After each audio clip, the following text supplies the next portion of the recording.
like great creative is a tide that can rise all ships, not to use the pirate analogy too much. But why not? But Because we're here, so we're gonna do it anyway. Right. No, but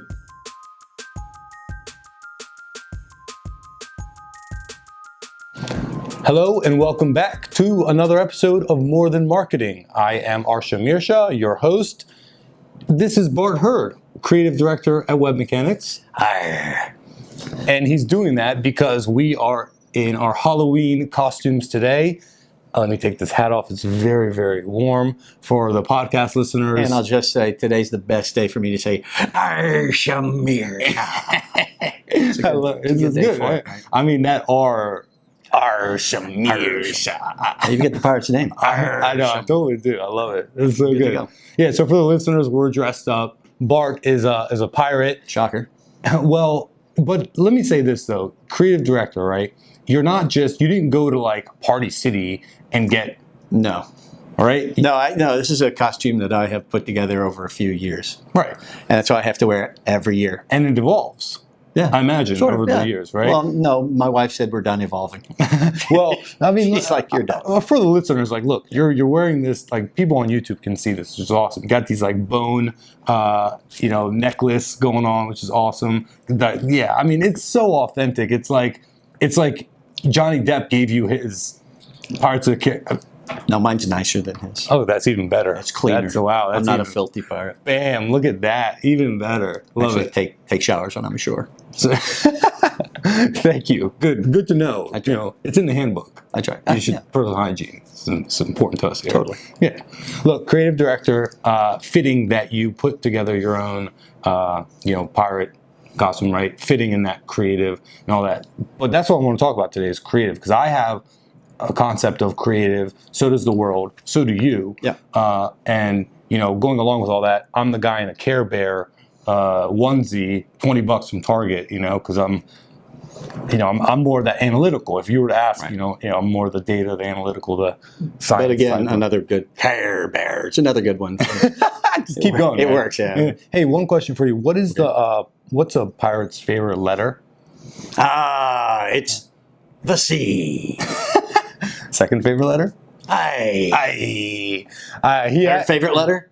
R. The letter of marque that you get from the Queen that allows you to do. I can't even. Like, he asked me, and I was like, it's got to be R, right? R. He was like, nah. And I'm like, the C. Okay, fine. Yeah. Old pirate joke. So, I like it. You know how much a pirate pays for earrings? I do, because you told me. Go ahead. It's a buccaneer. A buccaneer. A buccaneer. It's just $2. That's all you need. This is going to devolve very quickly. Yeah, it already has. All right. Let's bring it back. All right, good. All right, so creative director. Let's talk about what is like, okay, in marketing, in digital marketing, whatever. What does creative mean to you? Because I think that when people think of creative, they think of pretty pictures. Oh, that's a nice design. It's very pretty. I can't help but do the pirate voice now. That's all right. But you're in good company. Exactly. Thank you. But that's not. Yeah. No. So pretty pictures is one of those things. Paint box, coloring book. I really despise all those. All those ways to describe creative. A creative department's real job is to use design and to use usability to solve business problems. Right. So we're connecting with the client or connected with the customer in a very visceral way so that they understand that this brand is a part of who they are. And we want to do that in attractive ways. We want to do that in engaging ways. Yeah. And more importantly, so I've said this for years, and sometimes it rubs ad agencies the wrong way. I'm not here to do the client's bidding. I'm not here to do the agency's bidding. I'm here to do the customer's bidding. Right, and the customer of like what would be whoever the client is. Of the client, of our client, right? Absolutely. Exactly. Yeah, the end user of the product. Absolutely. So when someone opens up a website, our work should be engaging enough that they smile, they are delighted, and they click through. If we want a conversion, we want to put something in front of them that makes sense to them. Right. We want to make at that stage in the funnel, so to speak. Or and use from a usability standpoint, we want to make products that are easy to use and that have few hurdles. And so that's really the job of a good, well-honed creative department inside of an agency. I would completely. Thank you for that. I completely agree, because I hate that idea of like, oh, we want graphic design, so we want someone who's really creative. Yeah, that works, but really, what actually was really interesting to me from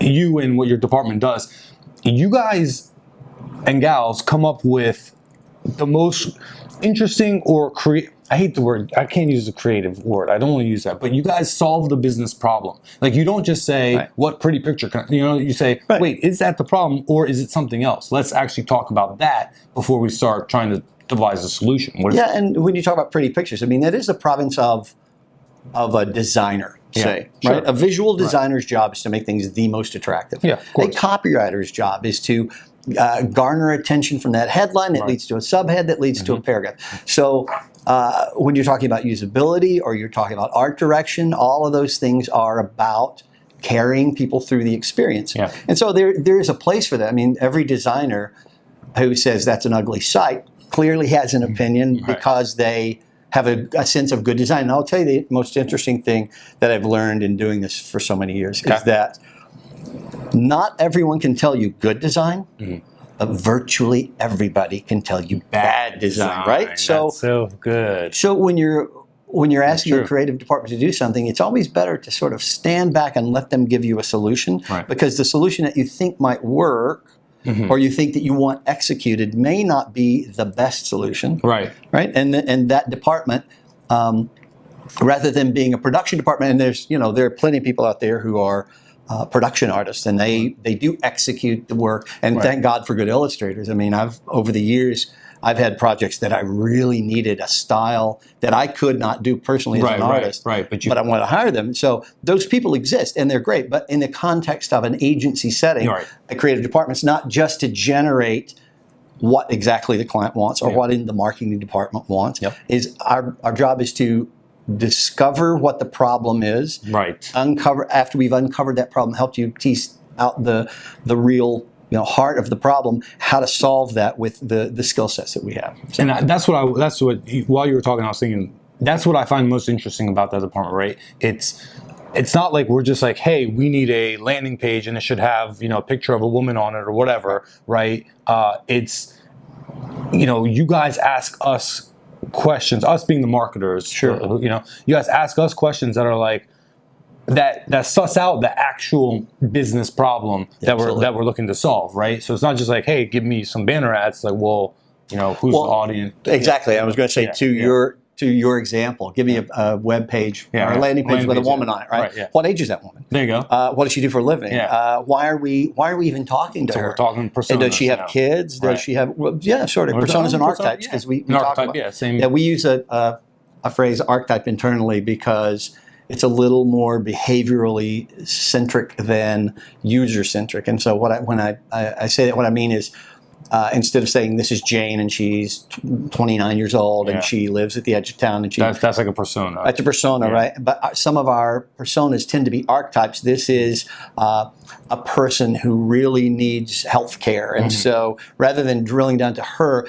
personalization is imperative, but it's being thrown around a lot in the market as though Jane. And yes, you may know her name and what she does, but there are behavioral triggers that we want to get Jane or whoever, or Jim or Arsham to react to. So everything that we do is about the psychology of that behavior. Love it. Right? Yeah. And that behavior, that's really good because you want to know that archetype, you want to know that behavior because it's likely that behavior may trigger the need for the product or service that we're, so that's why you want to know that. It's so that you can, either target it or otherwise speak to it so that if that person is in that period of their life or what have you, your copy, your imagery, your layout is all speaking to it. And another thing, to back that up, another thing about that is not just behavioral, but it's relevance. It's, I may have a behavior that you want to trigger, but if you don't hit me at the right time with the right message, then you're not going to get my attention. Right? So a lot of that, a lot of creative product is absolutely dependent upon the marketing side knowing who to segment, when to hit them with the message, what medium they use most often. Right. And we know a lot of people are mobile, but not everybody is mobile. I worked on accounts that were older people who had a little gray in their beard, and not all of them have great vision. So we have to consider, is a 12-point font going to be readable? It's like, no, I need 14 to 16 really to get them engaged, because otherwise they're like, this is for a younger person. I can't read this. So all those things are important. And considered in the creative department. Yeah, they are. Just, they're important and considered. So it's not just, hey, we put up pretty pictures or design, but it's almost like creative problem solving. I don't know, because everyone claims that, I'm a creative problem solver. Yeah. Oh, really? Well, then you're a creative.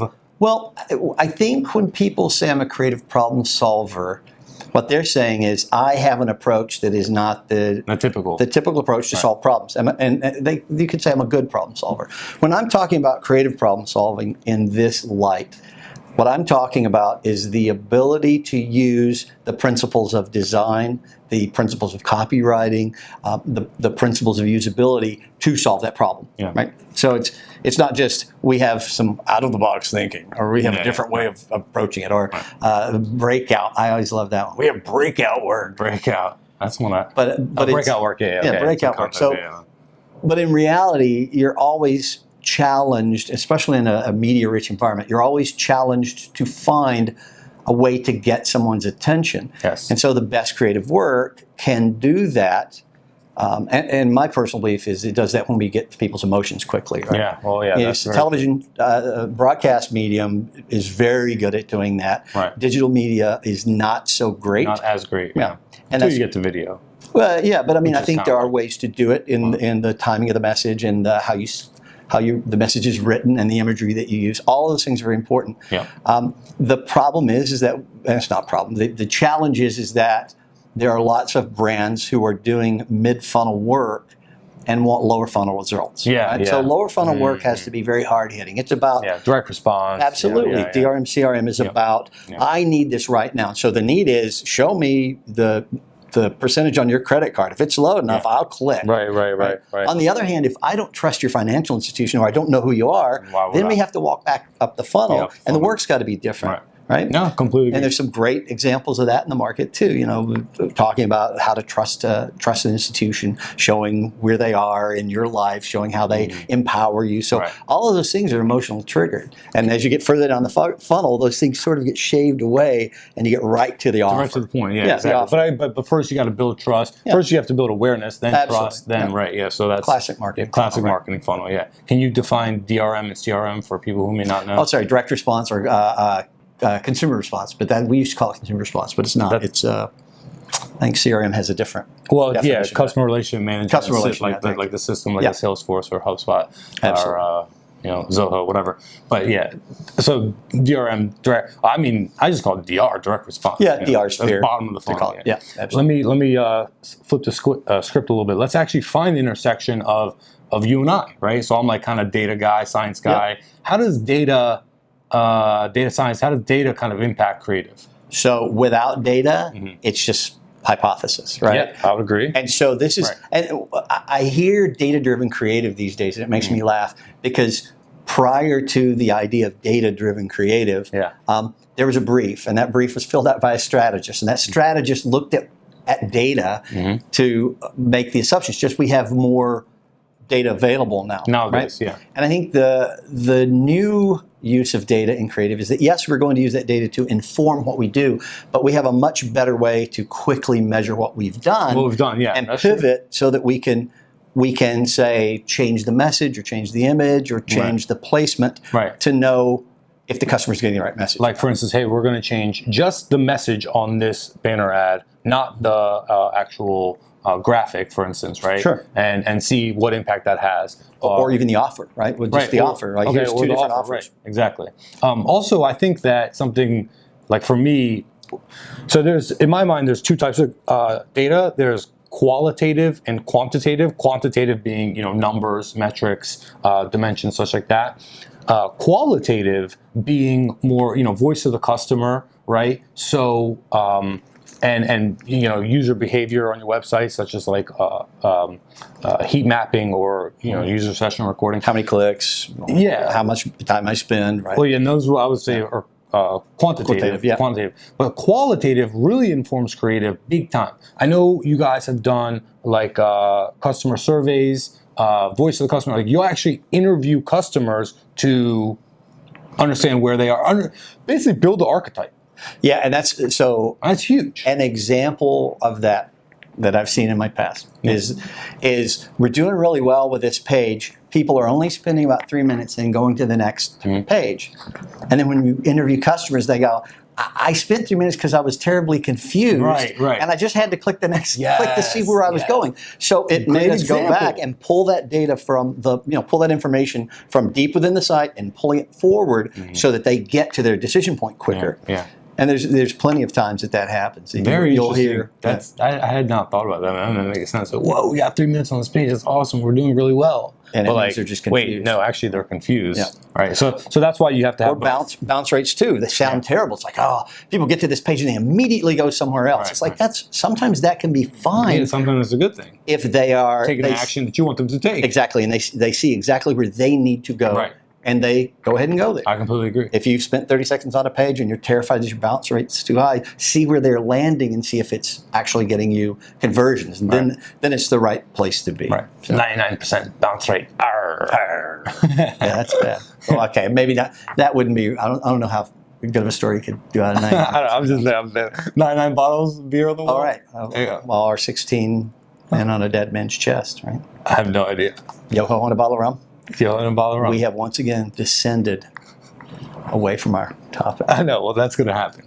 I don't know how much time is left here. I don't know where we are. So maybe we should just wrap it up because, but in this topic of creative, I think, look, I want to say like you've opened my eyes up.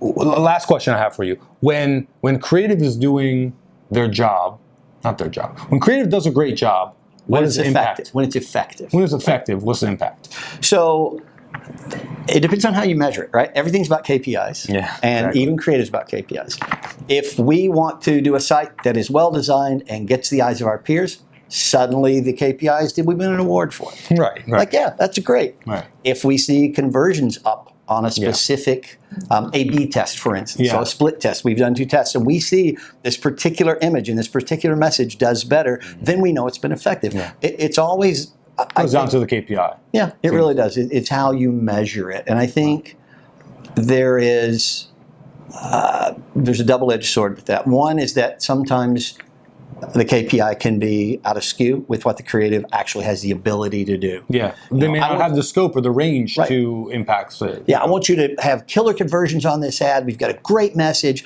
Please run it and do it this way. And we can do that, but your audience sucks, so maybe your audience targeting is off. So my creative is not getting in front so of it's not creative's fault. Right, it's not creative's fault. Right. But then there are times when you can see, gosh, there is for instance, we've got a brand that is a health brand, and it appeals to older people. Yeah. And when I put a young woman on there, the hypothesis is, everybody old wants to be young, so we're going to show them how to be young. And in reality, they just want to be living their best lives. Sure. And the more we know about that, if we know that about the customer, and we show someone who is older but still living a very healthy life, our work does better. Right. So it's just understanding what the work should be doing and having the KPI match against it. I agree, and I think this. I've said it. Like, great creative is a tide that can rise all ships. Not to use the pirate analogy too much. Why not? Because we're here. We're here, so we're gonna do it anyway. Right. No, but seriously, like, great creative is that one thing that spans across every channel, and so. When you have crappy creative, doesn't matter how well your channel's doing. When you have great creative, it can lift everything up. And again, great creative doesn't have to be. That's my belief. High fashion, high elegance. Expensive photography. Mm-hmm. Great creative can sometimes be just making sure that the brand's colors are there and that it's clean and simple, and I can understand what they want. And it aligns to the persona or archetype that we're trying to target. Yeah. So depending on the brand, the creative should be there to support whatever that message is or whatever that desire is. Sure. It's about business goals, and it's making sure that it's engaging enough for people to touch and want to Okay. want to be a part of. I'm with you, and I agree. And hopefully this is helpful for the audience out there. So in summary, look, creative is not just about pretty design and pretty graphics. Nah, it also includes data, right? You have data, you have that informs the design. And really, creative is about problem solving. Yeah. It's about understanding what the business problem is and how can we use the experience of, or how can we design an experience for our users such that they are, resonates with them, they're aligned to it, they are aware of our brand, they trust us, and then they take the next action. Much more than just graphic design. Absolutely. Much more than pretty. But that's part of it too. It is. It falls under it, sure, but it's more than that. It is. So that's the message. And maybe the next thing we'll do is my theory on the triangular creative. You know I love triangles, man. Triangles. All right. You know I love triangles. So thank you all for listening. Bart Hurd, Arsha Mirsha. Please subscribe, leave us a comment, engage with us. If you're listening to this, go to YouTube and find this episode so you can see our awesome costumes. His awesome costume, my onesie. Yeah, you got to put it on. There it is. And now back to work, you blackguards. We've a ship to raise. We're out of here. Aye. Bye.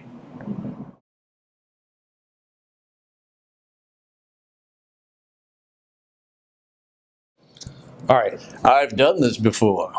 Thank God. Maybe. I don't know. We'll see. We'll see. Yeah. We'll see. You're like, you sound horrible. You're in. Well, that's not that. None of that's gonna work. That's like, Scrap that film. thanks, buddy. For nothing. It's like, great job, Bart. Yeah, totally. All right. Totally. All right. Hello and welcome back. That was really loud. Let's try again. Find that in the thing. All right.